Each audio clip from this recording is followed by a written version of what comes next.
जब माता पिता ने छोड़ा बेटे के बुरे वक्त में साथ, तब बेटे ने, अरे रमन तू आ गया, हम तो तेरा ही इंतजार कर रहे थे।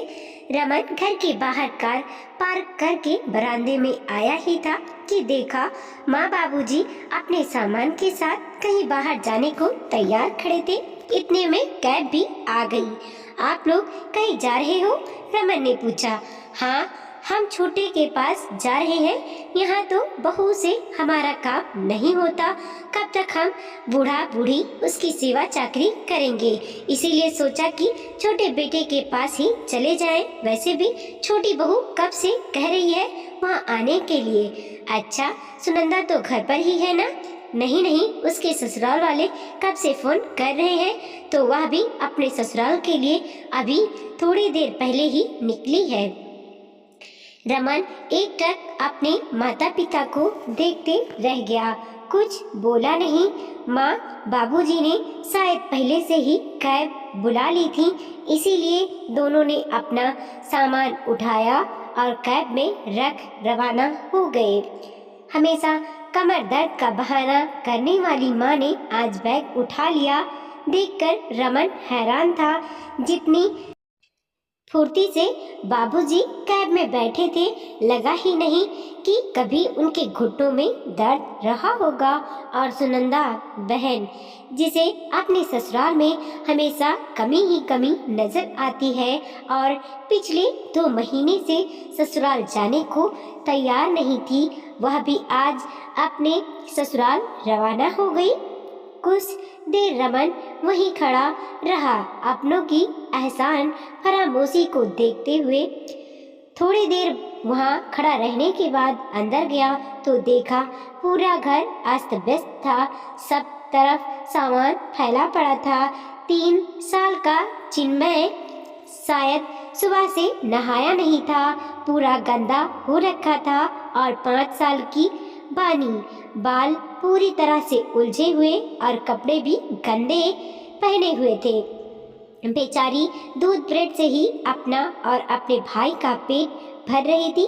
ब्रेड सेकना तो क्या आता होगा, इसीलिए कच्ची ब्रेड ही दूध में डुबो डुबो कर दोनों भाई बहन खा रहे थे। उसमें भी बर्तनों का कोई पता नहीं, दूध की भगोनी ही लेकर बैठे हुए थे, जबकि ब्रेड का पैकेट जैसे तैसे फटा हुआ उसी में से ब्रेड लेकर खा रहे थे। साफ पता चल रहा था कि माँ बाबूजी और सुनंदा ने सुबह से कुछ भी काम नहीं किया था। अंदर अपने कमरे में गया तो देखा शोभना पलंग पर लेटी अपनी किस्मत पर रो रही थी। रमन को देख अपने आंसू साफ किए।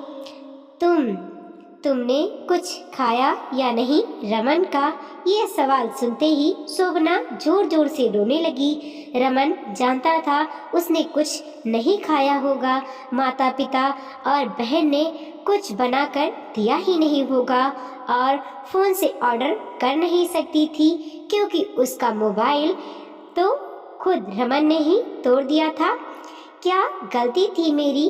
मैंने तो सबकी सेवा की, हमेशा बदले में यह सिला मिला। मेरे पैर क्या फ्रैक्चर हुए कि सब मुझे छोड़कर चल दिए? शोभना ने कहा। मेरे बच्चों की तरफ भी किसी ने ध्यान नहीं दिया। गलती तुम्हारी नहीं है शोभना, गलती मेरी है। मैंने ही उन लोगों को तवज्जो सबसे ज्यादा दी थी। तुम लोगों से भी ऊपर हमेशा उनकी बात मानी। तुम्हें भी जबरदस्ती हर बात को मानने पर मजबूर किया, पर जब आज मेरे परिवार को उनकी जरूरत थी तो वो लोग मुझे छोड़कर छोटे के पास चले गए। रमन ने शोभना के आंसू पोंछते हुए कहा। फिर तुम फिक्र मत करो, मैं हूं ना, मैं संभाल लूंगा, बस तुम हिम्मत बनाए रखना। ठीक है, रमन ने शोभना का चेहरा अपने दोनों हाथों में लेते हुए कहा। ठीक है, शोभना ने भी जैसे तैसे हिम्मत करते हुए कहा। मैं अभी बाहर से कुछ ऑर्डर कर देता हूँ खाने के लिए। जब तक खाना आता है तब तक मैं बच्चों को थोड़ा तैयार कर देता हूँ। उसने फोन पर खाना ऑर्डर किया और बच्चों को बुला उनके हाथ पैर धुलाकर ढंग के कपड़े पहनाए। पापा के हाथों तैयार होते हुए दोनों बच्चे बहुत खुश थे। अपनी मम्मी को बार बार दिखाने आ रहे थे कि देखो पापा हमें तैयार कर रहे हैं। मम्मा मम्मा देखो, पापा ने मेरी चोटी बनाई। नन्हा चिन्मय ज्यादा बोल नहीं पाता, सिर्फ अपनी ड्रेस पर हाथ रखकर इतना ही बोला, पापा मम्मा पापा। अपने बच्चों को इतना खुश देखकर शोभना को याद आया दिन जब वह दुल्हन बनकर इस घर में आई थी। रमन घर का बड़ा बेटा, सास ससुर देवर परवीन और एक शादीशुदा ननद सुनंदा थी, जो अपने ससुराल में कम और मायके में ज्यादा दिखती थी। बेटे से पहले बेटी का विवाह किया गया था। रमन अपने माता पिता और परिवार को बहुत मानता था। अपनी इच्छा और खुशियों के ऊपर अपने परिवार को रखता था।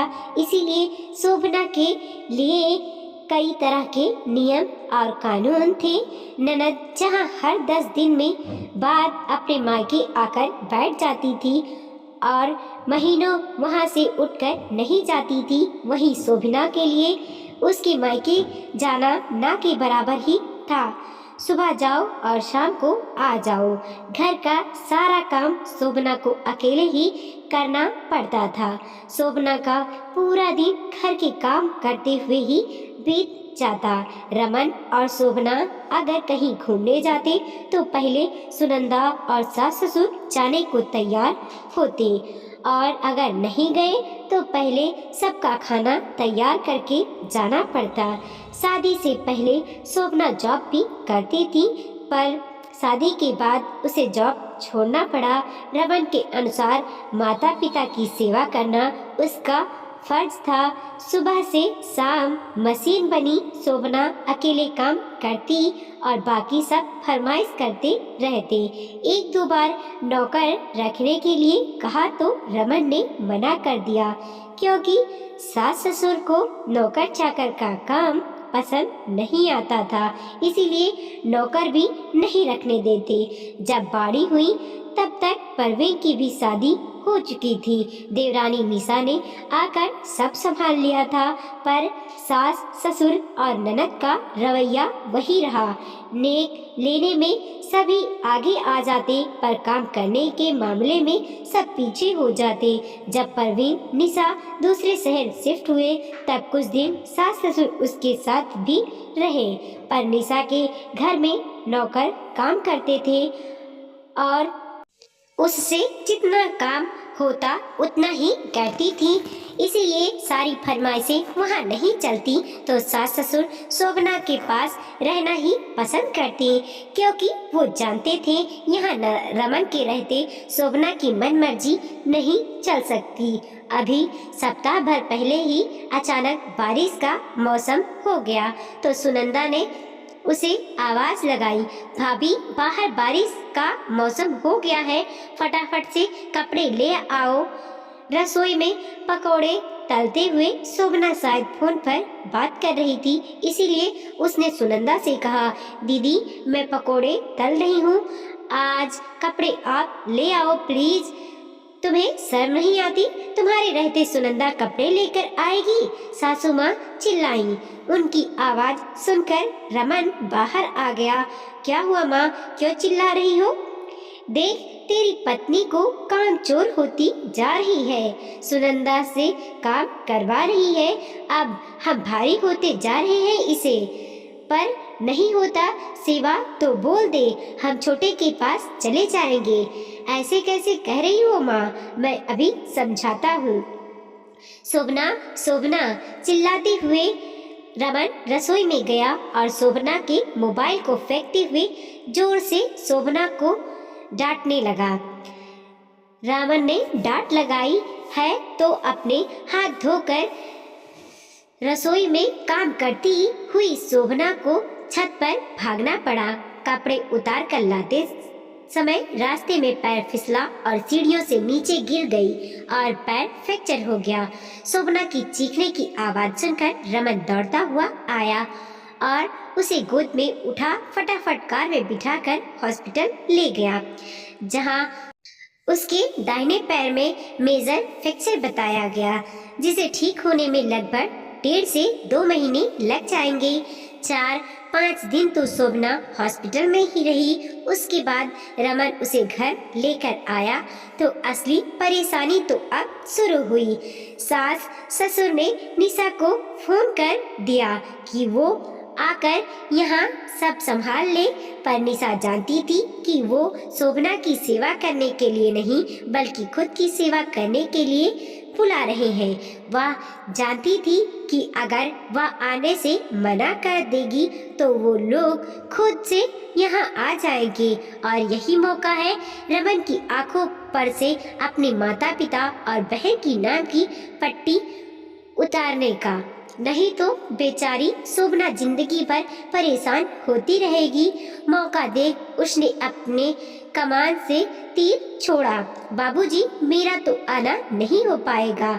शाम को तो माँ और सुनंदा ने जैसे तैसे खाना बना दिया, लेकिन दूसरे दिन रमन ऑफिस में कुछ दिन की छुट्टी के लिए कहने गया। तब वापस लौटा तो देखा माँ बाबूजी घर से छोटे के पास जाने के लिए रवाना हो रहे हैं। इतने में खाना आ गया तो रमन खाना लेकर कमरे में आ गया। चलो बेटा, आज पापा तुम लोगों को खाना परोसेंगे, यहाँ जल्दी आ जाओ। रमन की आवाज सुनकर बच्चे कमरे में आ गए और शोभना पास जाकर बैठ गए। आज पहली बार रमन, शोभना, बानी, चिन्मय ने साथ में खाना खाया। थोड़ी देर बाद रमन के फोन पर शोभना के लिए निशा का फोन आ गया। माफ करना भाभी, मैं नहीं आ पा रही हूँ, लेकिन अब कम से कम भैया की आंखों पर अपने परिवार के नाम की जो पट्टी बंधी थी वह हट गई होगी।